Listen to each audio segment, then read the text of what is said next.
Man, great to have you. You always bring so much value. So today's question is, can I buy a property for my self-directed IRA? You can.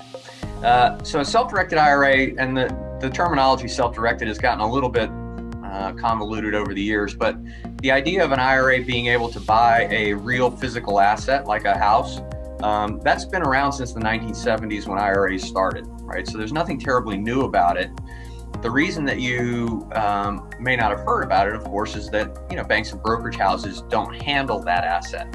So you always want to have your IRA money at a provider like Advanta, where I work, that handles real estate. And as long as your IRA money is there, that entity, so an IRA works, it's a little trust, and you do have to have a custodian for it. But once that money is at a custodian that knows how to handle the administration and the bookkeeping for real estate, then that money, instead of it being sent to purchase stocks or mutual funds or things like that, it actually gets sent out to buy a house. And the IRA is a legal and financial entity. And so it's actually the title holder on the deed. And if you take out debt, it's also on the debt.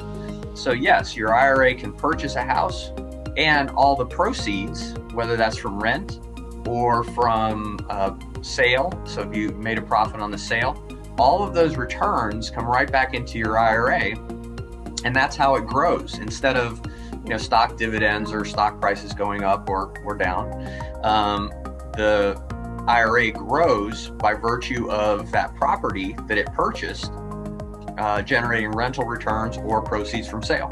So the short answer is yes, but there's a lot of kind of nuances to it, so I got into a few things there.